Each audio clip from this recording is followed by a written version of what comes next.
വിജയുടെ നമസ്കാരം. നമസ്കാരം. വിജയുടെ ഈ ഇലക്ഷൻ കാലം എന്ന് പറയുന്നത് കാലുവാരലുകളുടെയും ഡീലുകളുടെയും ഒക്കെ ഒരു കാലമാണ്. അങ്ങനെ ഡീലുകളുടെ ഒരു കാലമാണെന്ന് പറയുമ്പോൾ കഴിഞ്ഞ ദിവസം നമ്മുടെ വി ഡി സതീശൻ ഒരു ഡീല് കഥയുമായിട്ട് രംഗത്തെത്തിയിട്ടുണ്ട്. 10 മണ്ഡലങ്ങളിൽ CPM ഗ്യാരണ്ടി BJP നൽകുന്നു എന്നാണ് പറയുന്നത്.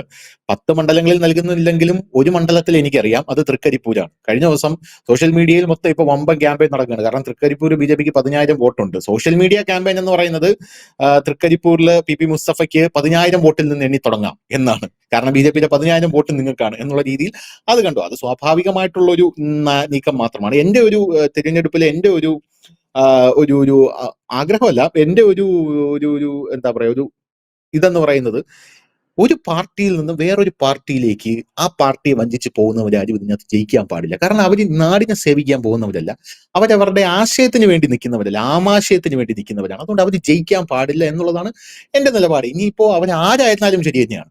അവരിപ്പോ ആരായിരുന്നാലും അങ്ങനെ മാറിപ്പോകുന്നവർ ജയിക്കാൻ പാടില്ല. കാരണം അവരുടെ ആശയമല്ല, അവരുടെ ആമാശയമാണ് അവരുടെ വിഷയം. എന്തായിരുന്നാലും ഈ ഡീലിന്റെ കേസിൽ എന്താണ് ഇപ്പൊ ഈ 10 മണ്ഡലങ്ങൾ, ഈ സതീശൻ പറയുന്ന ഈ 10 മണ്ഡലങ്ങൾ, ഈ 10 മണ്ഡലങ്ങളിൽ എങ്ങനെയാണ് CPM BJP ഗ്യാരണ്ടി നിൽക്കുന്നത്? അവിടെ ആരാണ് അവരുടെ എതിരാളികൾ? എന്താണ് ഈ വിഷയം? ആ 10 മണ്ഡലങ്ങളെ കുറിച്ച് ഞാൻ സംസാരിക്കാം. ഏതൊക്കെ മണ്ഡലങ്ങളാണെന്ന് ഞാൻ ഇപ്പൊ പറഞ്ഞു തരാം. അത് ഒരു കാരണമുണ്ട്. 10 മണ്ഡലങ്ങളിലാണല്ലോ ഡീല്, BJP CPM തമ്മിൽ ഡീല്. ഇനി ഞാൻ പറഞ്ഞുതരാം. ഒന്നാമത്തെ മണ്ഡലം തൊട്ട് നമുക്ക് എണ്ണി തുടങ്ങാം. ഇവര് പറയുന്ന ഒന്നാമത്തെ മണ്ഡലം നിയമം ശരിയാണ്. അവിടെ 3-ാം സ്ഥാനത്താണ് കോൺഗ്രസ്, മത്സരത്തിൽ പോലും അവിടെ ഇല്ല. അപ്പൊ 3-ാം സ്ഥാനത്ത് നിൽക്കുന്നവൻ ആദ്യം ഉന്നയിക്കുന്ന ആരോപണം ഇവര് തമ്മിൽ ഡീലാണെന്നല്ലേ.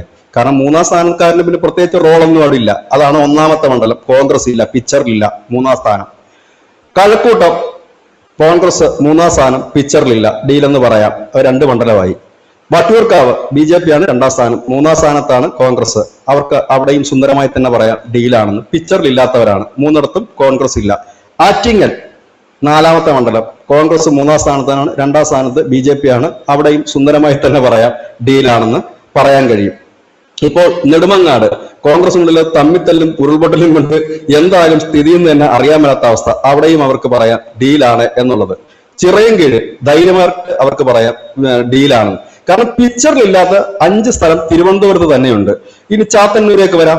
ചാത്തന്നൂര് 2-ാം സ്ഥാനത്ത് BJP ആണ്, 3-ാം സ്ഥാനത്തേ ഉള്ളൂ കോൺഗ്രസ്. അവിടെയും പറയാൻ ഡീലാണെന്ന് പറയാം. കാരണം അവരില്ലല്ലോ, കോൺഗ്രസ് ഇല്ലല്ലോ. അവിടെ ആരെങ്കിലും ഒന്നെങ്കിൽ ഞാനീ പറഞ്ഞ മണ്ഡലങ്ങളിലൊക്കെ ഒന്നെങ്കിൽ CPM ജയിക്കണം, അല്ലെങ്കിൽ BJP ജയിക്കണം. ആര് ജയിച്ചാലും ഡീലെന്ന് പറഞ്ഞ എളുപ്പമല്ലേ കാര്യം? ഈ 2 കൂട്ടരല്ലേ മത്സരിക്കുന്നുള്ളൂ.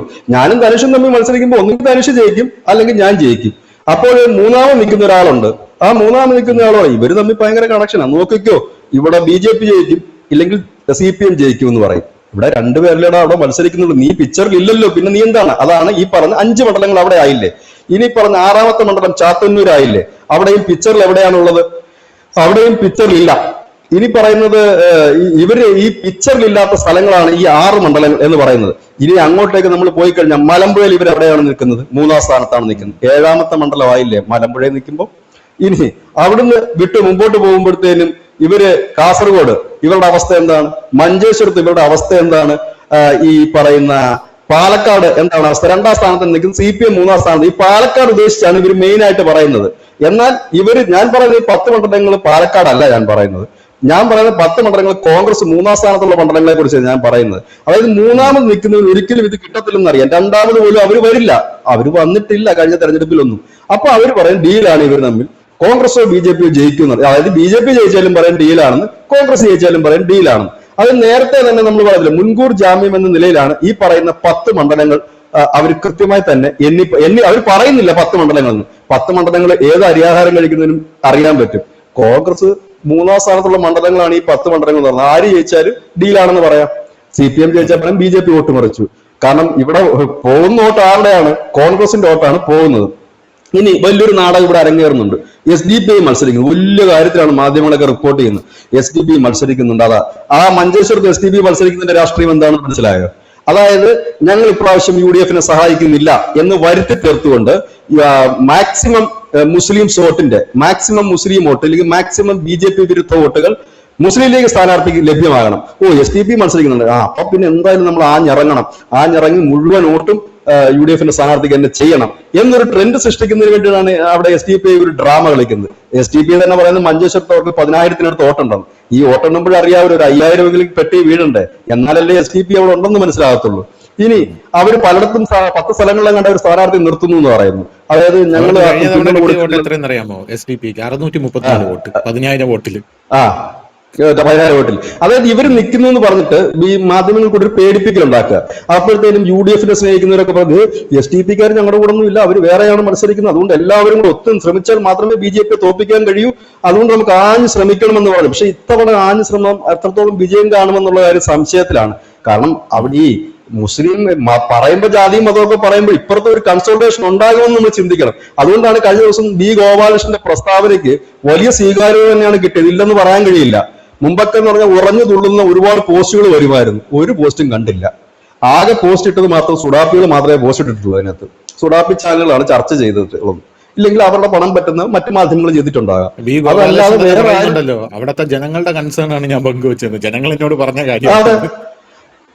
അത് തന്നെയല്ല, ഞാൻ സാധാരണഗതിയിൽ പണ്ടൊക്കെ എന്ന് പറഞ്ഞാൽ BJP ഒരു നേതാവ് ഇങ്ങനെ ഒരു വാക്ക് പറഞ്ഞു കഴിഞ്ഞാൽ ഭയങ്കരമായിട്ട് ഉറഞ്ഞു തുള്ളുമായിരുന്നു, വലിയ രീതിയിലുള്ള സൈബർ അറ്റാക്കിങ് വരുമായിരുന്നു. ഇപ്പൊ ഒരു അറ്റാക്കും ഇല്ല. കാരണം എന്താണ്? ബഹുഭൂരിപക്ഷം എന്ന് പറയുന്നൊരു വിഭാഗമുണ്ട്, അവരെന്നും കൊന്നും അടിമകളോ പൊട്ടന്മാരോ അല്ല, അവർക്കൊരു ചിന്താധാരയില്ലേ. അത് ഇന്നലെ ഞാനൊരു സംഭവം ഞാൻ പറഞ്ഞു. ഞാൻ ഇന്നലെ നമ്മുടെ ഈ സോഷ്യൽ മീഡിയയിലൊക്കെ വൈറലായിട്ടൊരു വീഡിയോ ഉണ്ടായിരുന്നു. ഒരു വിദേശ വനിത, ഒരു സ്പാനിഷ് യുവതിയാണ്. അവർ കൊടുങ്ങല്ലൂർ ഭരണയ്ക്ക് വരുന്നതും ബോഗ് പിടിക്കുന്നതും കൊടുങ്ങല്ലൂർ ഭരണയുടെ ഭാഗമായി അലിഞ്ഞു ചേരുന്നതും തുള്ളുന്നതും ഒക്കെ ആയിട്ടുള്ള ഒരു വലിയ വീഡിയോ ആണ്. ഇപ്പൊ അത് ഭയങ്കര വാർത്തയായി മാറി, ഇന്റർനാഷണൽ തലത്തിലും അത് വൈറലായി വാർത്തയായി വന്നു. DK ശ്രീരാമനൊക്കെ അതിന് പോസ്റ്റ് ചെയ്തിട്ടുണ്ട്, ഒരുപാട് പേര് അതിന് ഇത് ചെയ്ത് വന്നിട്ടുണ്ട്. ഇതൊക്കെ മുമ്പായിരുന്നെങ്കിൽ വേഷം കെട്ടലാണ്, നാണം കെട്ടലാണ് എന്നൊക്കെ പറഞ്ഞുകൊണ്ട് വരുമായിരുന്നു പോസ്റ്റുകൾ. ഇപ്പൊ അത്തരത്തിലുള്ള പോസ്റ്റുകളൊന്നും വരുന്നില്ല. അതാണ് ഞാൻ പറഞ്ഞത്, വളരെയധികം കേരളത്തിന്റെ പൊളിറ്റിക്സ് മാറിയിട്ടുണ്ട്. അത് മനസ്സിലാക്കാൻ പറ്റാത്തതുള്ളത് ഇന്നിപ്പോ കേരളത്തിലുള്ള സുഡാപ്പുകൾ മാത്രമല്ല, സഹാക്കന്മാർ പണ്ടേ മനസ്സിലാക്കിയത് ഈ കാര്യം. സഖാക്കന്മാരൊന്നും ഇപ്പൊ വിമർശിക്കാറില്ലല്ലോ ഇങ്ങനെയുള്ള കാര്യങ്ങൾക്ക്. താഴെ വന്നിട്ട് അമ്മേ നാരായണ ദേവി നാരായണ എന്നൊരു കമന്റ് ഇട്ടിട്ടാണ് പല സഹാക്കളും താഴെ പോയിരിക്കുന്നത്. എനിക്കറിയാവുന്ന സഹാക്കളാണ്. അപ്പം അവരൊക്കെ ആ മാർഗത്തിലേക്ക് തിരിഞ്ഞു എഴുതിയിരിക്കുന്നു. ഇപ്പം അത്തരത്തിലേക്കുള്ള ഒരു കാര്യങ്ങളൊന്നും, കാരണം എന്റെ നാടെന്ന് പറഞ്ഞ കമ്മ്യൂണിസ്റ്റ് പാർട്ടിയുടെ പാർട്ടി ഗ്രാമങ്ങൾ അനുമതിയുള്ള നാടുകളാണ്. ആ നാട്ടിൽ എനിക്കറിയാം, നമ്മളെക്കാൾ നന്നായിട്ട് ഇപ്പം ആഘോഷങ്ങളിലൊക്കെ പങ്കുചേരുകയും അണിനിരക്കുകയും ഒക്കെ ചെയ്യുന്ന സഹാക്കളാണ്. സന്തോഷം, നല്ല കാര്യം. മോശത്തിനുള്ള വഴി എളുപ്പമാകട്ടെ എന്ന് കരുതുന്നു. ഏതായാലും ഇത്തരത്തിലാണ് കാര്യങ്ങൾ മുൻപോട്ട്. ഇവിടെയാണ് ഈ ഡീലിന്റെ ആരോപണമായി വരുന്നത്. ഇന്നലെ ശ്രീമാൻ പിണറായി വിജയൻ ഒരു ഇന്റർവ്യൂവിൽ അദ്ദേഹം പറയുന്നു BJP കുറച്ചൊക്കെ കേരളത്തിൽ ശക്തി പ്രാപിച്ചിട്ടുണ്ട് എന്ന് അദ്ദേഹം തുറന്ന് സമ്മതിക്കുകയാണ്. ഇവിടെ പിന്നെ ഡീലിന്റെ ആരോപണം പറഞ്ഞു വരുന്നത് എന്താണെന്നറിയാവുന്ന വിഷയം, അത് കുറച്ചൊക്കെ ജനത്തിന് ഒരു ലോജിക്കലി തോന്നുകയും ചെയ്യും. BJP ഒരു 20 സീറ്റ് 2020 നൽകിയിട്ടുണ്ട്. ശരിയാണ്, നോക്കുമ്പോൾ 2020 20 സീറ്റിന് അർഹതയുണ്ടോ എന്ന് വെച്ചാൽ ഒരു അർഹതയുമില്ല. കുന്നത്തുനാടിനപ്പുറത്തേക്ക് എന്ത് പൊളിറ്റിക്സ് ആണ് അവർക്ക് മുമ്പോട്ട് വെക്കാനുള്ളതൊന്നും അറിയില്ല. ഓക്കെ, അതൊക്കെ ഇലക്ഷൻ കഴിഞ്ഞ് നമുക്ക് അറിയാൻ പറ്റും.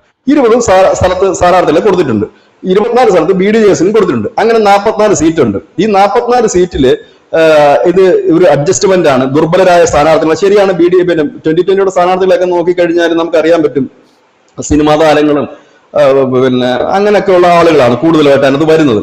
രാഷ്ട്രീയമായിട്ടുള്ള പിൻബലമോ ഇല്ല, രാഷ്ട്രീയ പ്രവർത്തനം നടത്തുന്നത്. വോട്ടേഴ്സ് ലിസ്റ്റിൽ പേര് പോലും ഇല്ലായിരുന്നു എന്നുള്ളതാണ് വലിയൊരു കൗതുകം. 2 പേർക്ക് വോട്ടേഴ്സ് ലിസ്റ്റിൽ പേരില്ലായിരുന്നു സ്ഥാനാർത്ഥികൾക്ക്. അപ്പം അങ്ങനെയൊക്കെ വരുമ്പോഴത്തേന് സ്വാഭാവികമായിട്ട് അങ്ങനെ. പക്ഷെ ഇവിടെ ശ്രദ്ധിക്കേണ്ടതായ ഒരു കാര്യം എന്ന് പറഞ്ഞു കഴിഞ്ഞാൽ, ഇപ്പൊ ഒരു ഘടകകക്ഷി എന്ന നിലയിൽ അവർക്ക് സീറ്റ് കൊടുത്തല്ലേ പറ്റൂ. സ്വാഭാവികമായിട്ട് BJP സംബന്ധിച്ച് അവർക്ക് ഘടകകക്ഷികളില്ല, തൊട്ട് കൂടാത്ത ഒരു പാർട്ടിയായിട്ടാണ് BJP കേരളത്തിൽ കാണുന്നത്. അങ്ങനെ ഇരിക്കുമ്പോഴാണ് BDJS വരുന്നത്. അതുകൊണ്ട് BDJSനെ അവർ വലിയ പ്രമുഖ കക്ഷിയായിട്ട് തന്നെയാണ് അവർ പരിഗണിക്കുന്നതും. കാരണം BDJS എന്താണ് എന്നുള്ള കാര്യം അവർക്കും അറിയാം, നാട്ടുകാർക്കും അറിയാം, എല്ലാവർക്കും അറിയാമെങ്കിൽ പോലും BJP പരിഗണിക്കുന്നത് അവർക്ക് മാന്യമായ ഒരു സ്ഥാനം നൽകിക്കൊണ്ടാണ്. അതുപോലെ തന്നെ 2020 വന്നപ്പോഴും അവർക്കും ഒരു മാന്യമായ സ്ഥാനം നൽകി, അവർക്ക് 20 സീറ്റ് മത്സരിക്കാൻ നൽകി. സ്വാഭാവികമാണല്ലോ, ഒരു രാഷ്ട്രീയ പാർട്ടി വരുമ്പോൾ അവരുടെ കാണിക്കുന്ന ഒരു മാന്യത. ഇത് സീറ്റും കൂടെ വെച്ചിട്ടാണ് ഇവർ പറയുന്നത്. അങ്ങനെയെങ്കിൽ VD സതീശൻ ഭയക്കേണ്ടിയിരിക്കുന്നു. കേരളത്തിൽ BJPക്ക് കുറഞ്ഞതൊരു 8 സീറ്റ് തൊട്ട് 10 സീറ്റ് വരെ ലഭിക്കും. CPM ഒരുപക്ഷെ വീണ്ടും ഭരണത്തിൽ വന്നെന്ന് വരാം. ഇതാണ് നിങ്ങൾ ഉദ്ദേശിക്കുന്ന ഡീലെങ്കിൽ സാധ്യതകൾ വളരെ കൂടുതലാണ്. കാരണം ഈ 44 മണ്ഡലങ്ങളിൽ വലിയ കോമ്പറ്റീഷൻ നടക്കാനൊന്നും സാധ്യത, കുന്നത്തുനാട് അങ്ങനെ കുറച്ച് സ്ഥലങ്ങൾ ഒഴിച്ച് വലിയ മത്സരങ്ങളൊന്നും ഒരുപക്ഷെ നടക്കില്ലായിരിക്കാം. കുട്ടനാട് പോലെയുള്ള ഇടങ്ങളൊക്കെ ഒഴിച്ചു കഴിഞ്ഞാൽ ഒരു 4 സീറ്റ് പോയാലും 40 ഇടങ്ങളിൽ വലിയ മത്സരങ്ങളൊന്നും BJPയുടെ ഭാഗത്തുനിന്ന്, അല്ലെങ്കിൽ വലിയൊരു കോമ്പറ്റീഷൻ BJPയുടെ ഭാഗത്തുനിന്ന് നടക്കില്ലായിരിക്കാം. അപ്പൊ ആ 40 സീറ്റിൽ LDF വിജയിച്ചോ? ഈ പറയുന്ന കോൺഗ്രസ് 3-ാം സ്ഥാനത്ത് നിൽക്കുന്ന ഈ ഞാൻ പറഞ്ഞ 10ഓളം മണ്ഡലങ്ങളിൽ BJP ജയിച്ചോ? അങ്ങനെയെങ്കിൽ BJPക്ക് 10 സീറ്റുണ്ട്. BJPയുടെ കടാക്ഷത്തിൽ ഒരു പക്ഷേ CPMന് 40 കിട്ടിയേക്കാം. അങ്ങനെയാണെങ്കിൽ LDFന് തുടർഭരണമല്ലേ വരിക? BJPക്ക് ഒരു 10 സീറ്റിന് മേളിൽ കിട്ടില്ലേ? ഇതാണ് ലോജിക്കെങ്കിൽ അതിനെ നമുക്ക് ഈ കണക്ക് കൊണ്ട് സമർത്ഥിക്കാനും കഴിയും.